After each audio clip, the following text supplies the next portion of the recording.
Welcome, everybody, to the Parenting and Bonding with Children's Book podcast, where we believe that books are magic and have the power to transform homes. On this podcast, we talk to the authors behind the magic to find out the true intentions behind the books. We are here tonight with author Sandi Schwartz. Hi, Sandi. Hi, how are you? I'm doing well. How are you? Great. So nice to be here. I'm excited to dive in. Yeah, nice to have you here. I'm excited because if you guys can't tell from Sandi's background, this episode is going to be kind of all about nature. And if you haven't been outside yet this summer, she's going to get us outside. Right, Sandi? Exactly.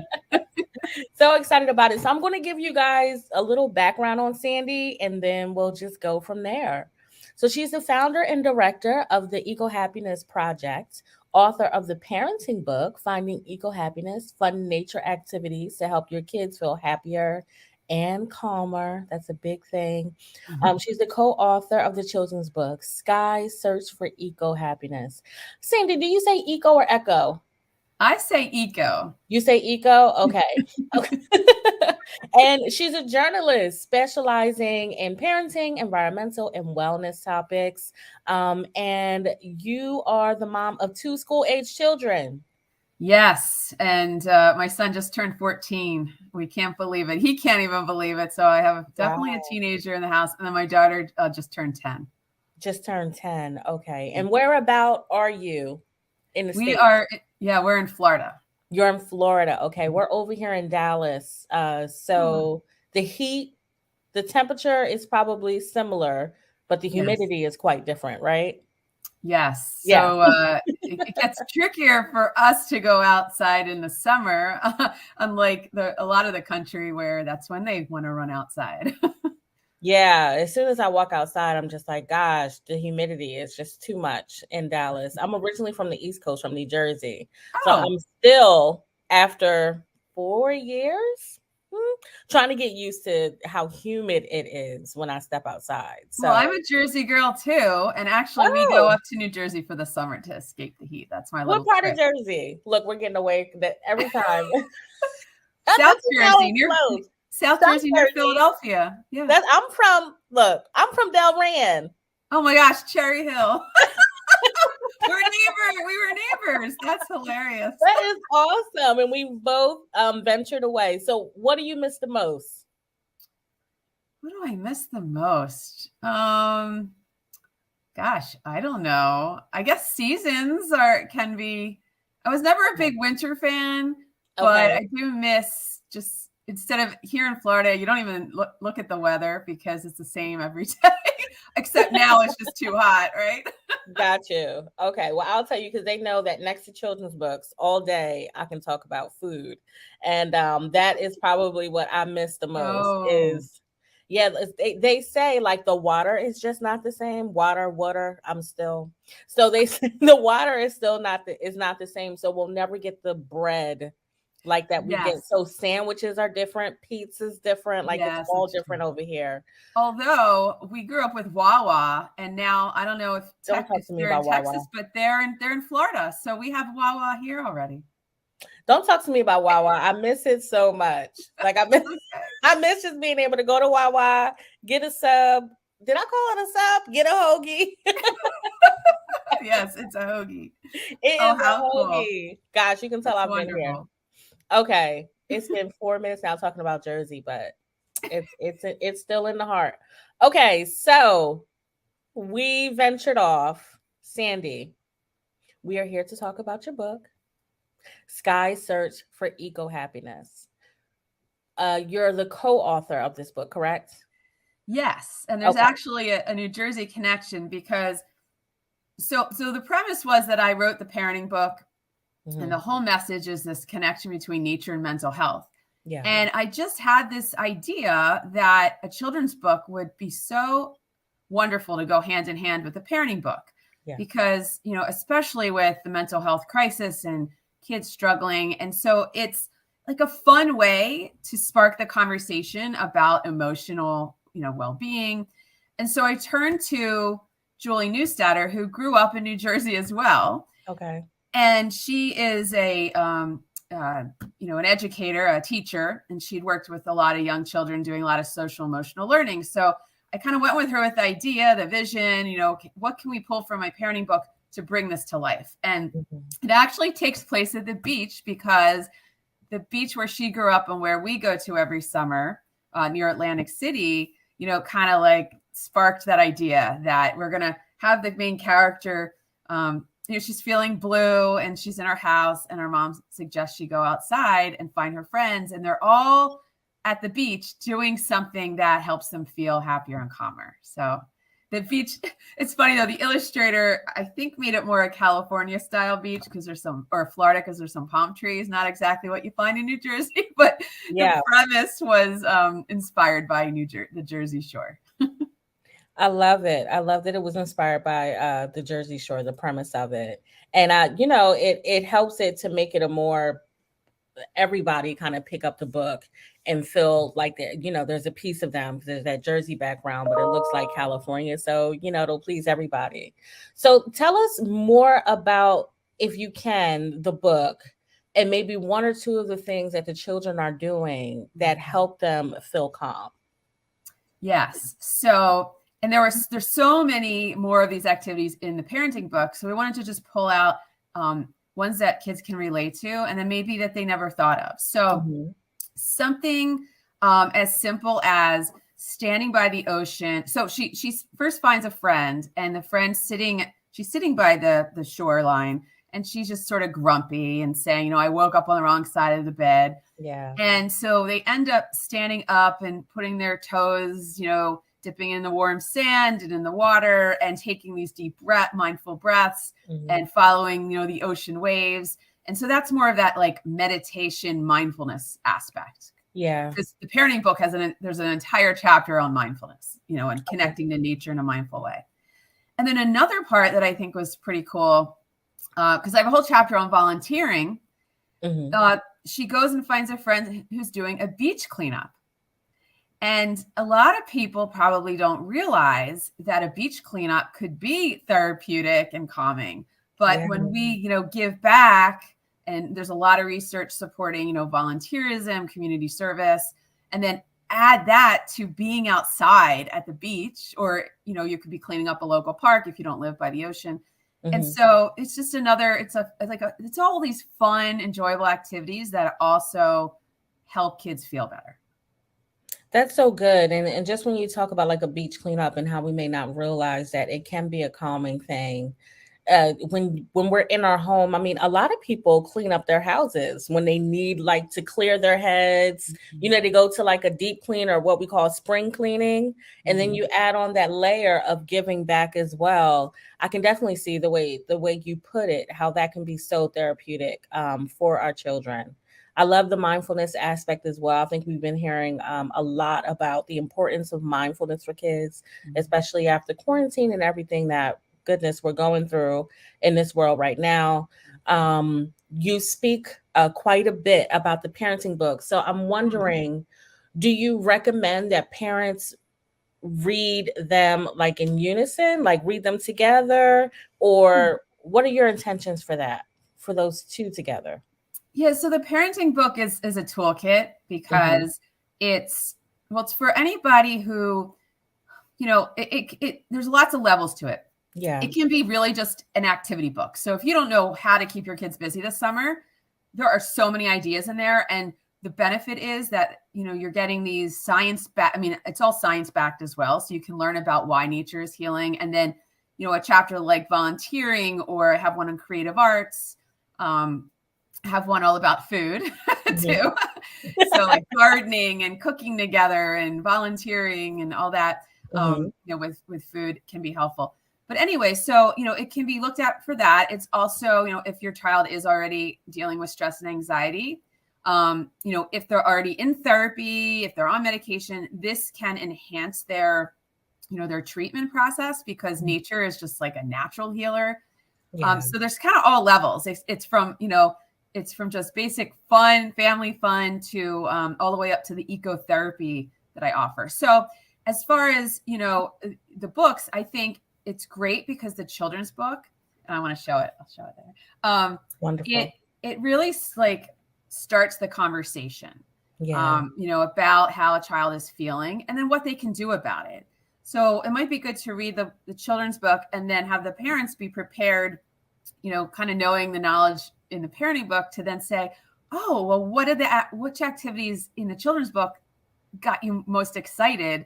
And then let's go explore more. For example, another one is she finds a friend who's painting a beautiful sunset. Okay. And I talk a lot about creative arts, combining creativity with nature, and how that is so beneficial to our mental health as well. Mm-hmm. That's so important. I know creative arts is a huge thing, especially in my belief in educating my son Aidyn's like his education.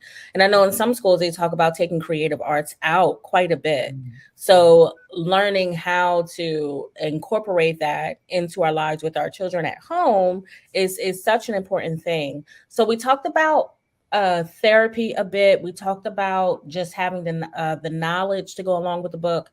I think what I didn't talk about was more so like your background. So tell us more so about like your background, what your experience is. Sure. So, and how I even got to this point, right? To start this I did not Ecohappiness mention project. that. Yeah. So my background is that I've been as we connected on the fact that we grew up, in New Jersey. So in 10th grade, I joined my high school environmental club called Nature Defense. And I remember, it was such a pivotal moment. We went and cleaned up, I think it was the Cooper River, and in Camden County. And we cleaned it up. I remember like pulling out a boot from the river. Being very just like my eyes were opened to, what was going on with pollution and all that. So I got really into the environment, and we went on, in high school, we also taught like the younger kids how to recycle. And I wrote my college essay about that river experience, cleanup. And then I went to college in Washington, D.C., and I was an environmental studies and political science major. And so my career was in the environment. And I ended up more in like the communications realm of the environment and world. So that's where the love for writing kind of started to come. And so, I built that career on, environmental communications and writing. But at the same time, on the same kind of trajectory, I was struggling with my own personal stress and anxiety issues. And it really hit hard. And you can relate, after you have a kid, after you have a baby, all kinds of things can happen, to your body, to your mind. Yeah. And I really was struggling with postpartum anxiety. And it was just very difficult for me. I don't function well without sleep. So it was making my anxiety worse, having to wake up and do the midnight feedings and all that. Yeah. Yeah. So I embarked on a whole journey to like figure out how to feel better, and trying to do it more naturally. And that's where I learned about all these positive psychology tools like mindfulness and gratitude practice and, creative arts. And then, of course, my love for nature. It all came to a head because my goals to save the planet kind of merged with my goals to feel better. And then I decided that, with everything going on in the world, like the last how many decades, it would be helpful to allow other people to understand this. And so I embarked on all that research and pulled it together. So in the end, I love research and I love writing. Yeah. And so I'm just trying to share this information with others. It's a nice union. I love that you brought that up. I feel like so many parents are struggling, especially if they've been through homeschooling during quarantine, just anything that comes into our lives as parents. And anxiety levels definitely are higher, I feel, after you have a child, because not only are you worrying about yourself, but you have this whole human, this whole human that has to, venture through the world. So it can be hard. And I talk to parents all the time about learning, like we're learning with our kids. Like when we're reading these books and we're using them as tools in our home, we're learning mindfulness techniques right along with them. And so I think that your book and the techniques that are in them, although it's written for children, is so good for the parents as well. And it's such an excellent opportunity to bond with our children as we're learning these different mindfulness techniques and all these different techniques that can help both of us, just our home in general, feel calmer and happier. And I love that you're getting us outside, because I don't think kids play outside as much as they used to anymore. I remember that was like the thing after school, throw to get your homework done. Throw your book bag down, go outside. On the weekends, you wake up, your mom's cleaning, and you're like, okay, what's my chore? Because I want to go outside, And there were neighborhood kids to play with. Yeah. There's like the neighborhood kids are not outside like they used to be anymore. Yeah. And it's even the anxiety levels there. Sending your kid outside is a scary thing now. Yes, sadly. Yes, there are barriers. Yeah. And, although it's like scary because we perceive it because of the way the news cycle works, but actually when I've read lots of, research that it's actually safer than it used to be. But it's because the media is so, we didn't grow up with like that 24/7, news cycle. And so when you hear, it could be one little, one story, but it's so magnified. And then we don't hear all the positive stories. Like you don't hear how many kids went out to play and they're fine, and they're happy.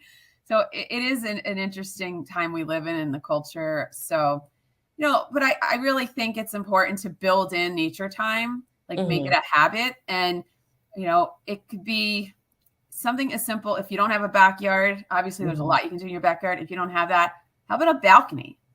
Grow a plant, grow some tomatoes in a pot, go out and do homework, sit outside, get the kids just doing something that's not always in front of the screen. Yeah, I definitely agree with that. That's one of the main reasons why we're here, is to get our kids more away from the screen and more bonding time with them. It's a beautiful thing. So what is your big mission? Like, what are you trying to do in the world, or for children, families, whatever? It's a big ask. I would love to save the planet. Every time you say that, you remind me of Captain Planet, but we won't go there. So I would love to save the planet, and also save, get away from this mental health crisis, right? Like spread happiness and joy. And so I guess spreading happiness and joy to not only children and adults, but also the planet, right? And my main message, at the end, of the nonfiction book, is that once we recognize, this is my goal, is once people recognize that nature can be so beneficial to how we feel, how our kids feel, we'll want to protect it. Like the next time the city council has a proposal that says they want to pave over the beautiful park, or that grassy area that your kids are playing soccer at, or catching a butterfly, you'll maybe say, no, like, don't do it, because we know that it's so beneficial. And, it breaks my heart to see how much, there's so much building going on and development, and we're losing green space. So yeah, it's a tall order. It's a big ask, but I really do think that, nature is this free medicine. It's right there out the door. So let's take advantage of it and protect it so we can all enjoy it. It's definitely a big ask, but it's so necessary. It's really necessary. And I'm so happy that you're out here doing the work and sharing the message that you are, because our children's future depends on it, that appreciation for nature and the planet. So I'm going to show you guys Sandi's website. She's at ecohappinessproject.com. And what can we find on your website, Sandi? Yes, tons of blog posts and other interviews like this. And I also have a few freebies. I have a free quiz that you can take. And like, let's say, for each child, let's say you have 3 kids, and you'll go through determining their interests, like they're the best nature habit for them. So you'll fill out 10 questions and you'll get an automatic email with a whole list of nature activity ideas that are catered towards your child and his or her interest. And then I also have a free calendar, like an Ecohappiness challenge calendar with a whole month's worth of activities that you can try with your family. Yes, I checked out both and I'm so interested to try them out. I saw the calendar, I saw the quiz, and I also saw that you're a very active blogger. Guys, go to Sandi's website, check out all that she's working on, take the quiz, dive into the calendar. I feel like everything that I've seen her put out is all about activities for our kids for this mission that she's on for our families. So ecohappinessproject.com. Sandi said that she's most active on Facebook. Get Ecohappiness, so you can find her there. If you're watching this, I know that you love Facebook, so that's where you can find her. Is there anything else on your heart to share about your books or your work, Sandi? Oh, I do want to let people know that the children's book also has a coloring book. So it's a great activity and it'll be interactive for your child. You know, you can read the story and then they can color as well. So, you know, take them outside, go put down a blanket and have some outdoor, you know, eco-happiness time reading the book and coloring it. Wonderful. I love when a book comes with a coloring book because we have a lot of parents that say they can't keep their kids engaged when it comes time to read that book. And putting them down with a coloring book and some crayons is a great way to keep their hands busy and their ears open to hear that story. So thank you for sharing that, Sandi. Okay, well, time flew by, and I'm so happy that we had the chance to speak with you today, Sandi. Thank you so much for having me. No problem. Everybody have a great day, and we'll see you soon. Bye.